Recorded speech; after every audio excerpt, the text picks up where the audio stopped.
I would like to ask a question to whoever wants to answer, so I don't know, I'm not addressing specifically to anyone. There is something that bothers me a little bit with this Anonymous group.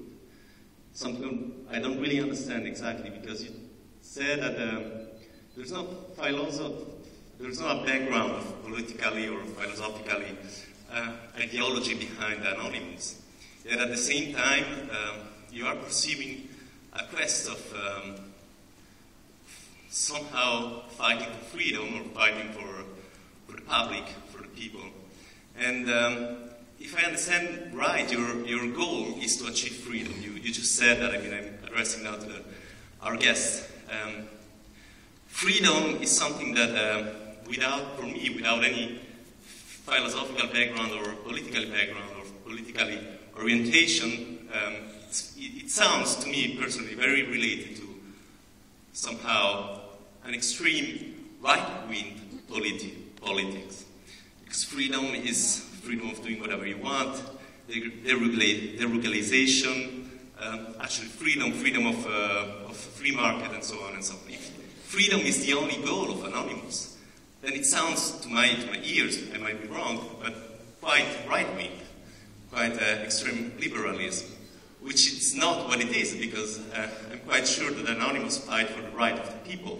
I mean, that is what it looks to me, right of freedom of speech, right of using the internet for everybody, for the poor and not only for the rich, and so on and so on. So my question is actually, how do you manage not to have a political vision or a philosophical background in your group, and at the same time carry on such activities that looks very, actually also left-wing oriented somehow. So this is actually my question. How do you deal with the absence of a philosophical and political background? Thank you.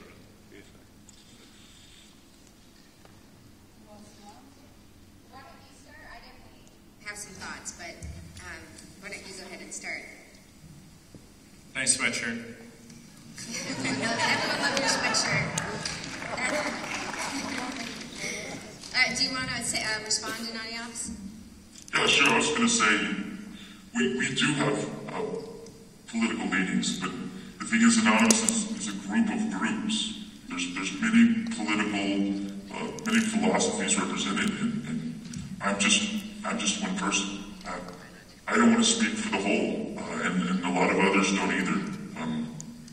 I don't want to endorse a political candidate, for instance, because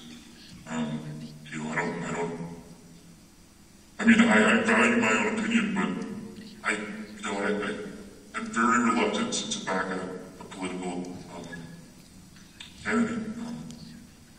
I don't know, I'm just against it. But I think we want freedom, but it's not just blanket freedom. We want freedom from oppression, freedom from tyranny, freedom from government reprisals. You ask Jake how he feels about every time he comes into the United States, getting probed by the TSA, the DHS, having his equipment taken. Is that freedom? I mean, I would say that's a kind of tyranny that he's subjected to unofficially, because they don't charge him with anything, they just harass the shit out of him.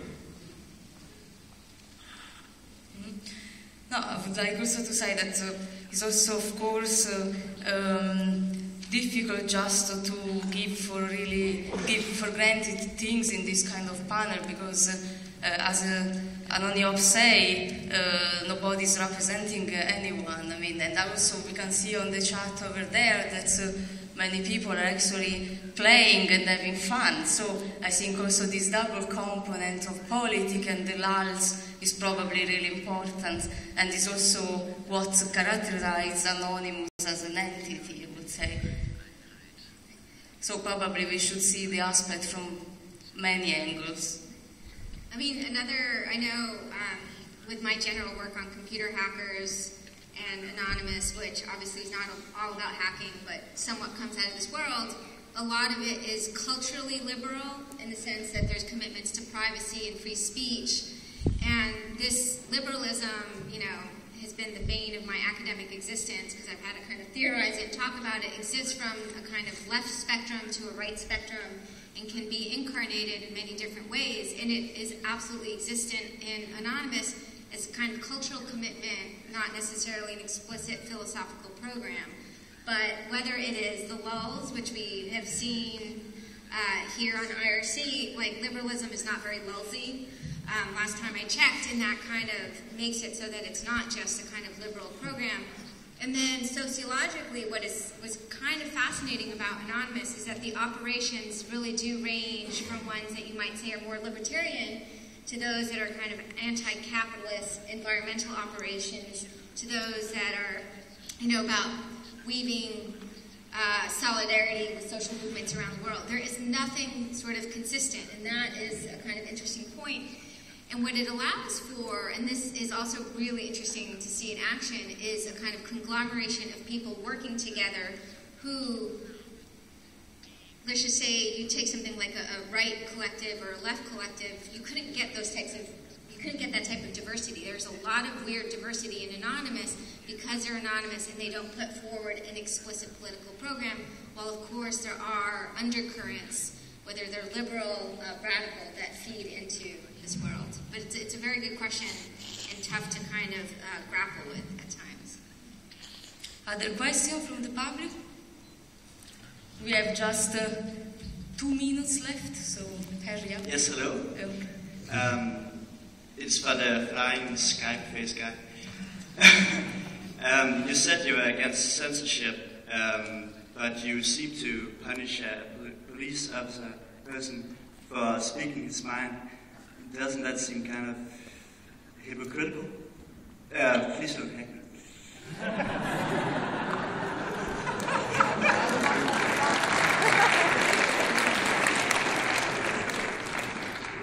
I don't know if I heard the last part, but I heard something.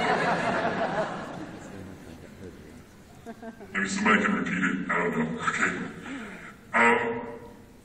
Yes, I mean, I think if we take down websites, it's maybe a form of censorship.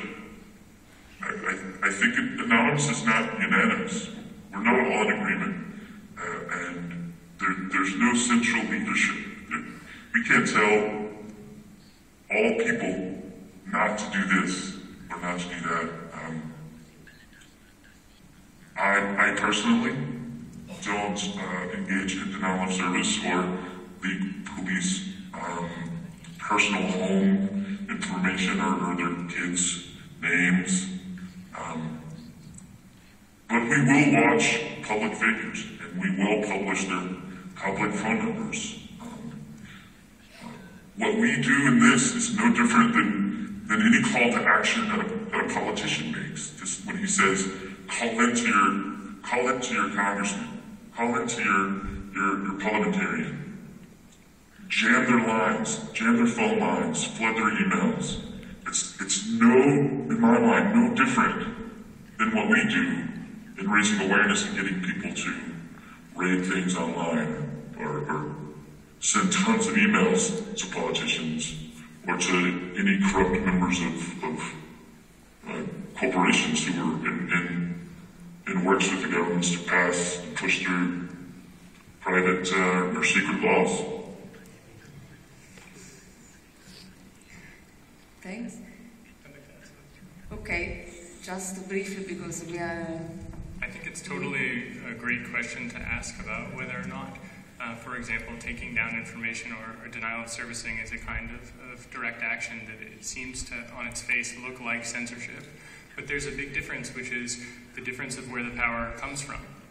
Which is to say that supposedly when governments push censorship onto us and we are to receive it, it is because we govern, supposedly, in democratic societies because of the consent of each of the people that is then being censored. And this is actually, I think, not the case, which is why with SOPA we saw that it didn't pass. And I think that it's really important to realize that the difference is the systemization of that power. And the fact that some people will hack the police and leak information when the police threaten people with violence, it is specifically because that information is, in a way, like a weapon. And it is a weapon to be used against violence. And I think that that is very powerful, even though it does incentivize people into silence. But it incentivizes them at times into silence about committing criminal acts using their privilege. against the underprivileged. And while I don't necessarily think it's the greatest thing, it is certainly better. It is lesser than watching a cop shoot people in the head in Oakland, for example.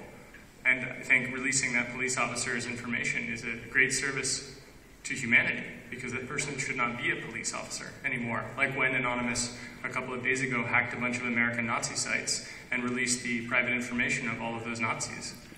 I mean, yeah, they probably are going to be a little bit careful about that in the future. But I still think that it's a benefit.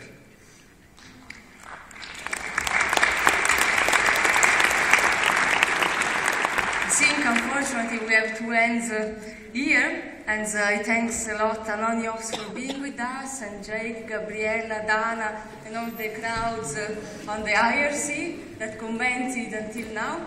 And just I would like to announce that at 6 there will be the keynote speech of Jody D. So please come back in the auditorium. Thank you.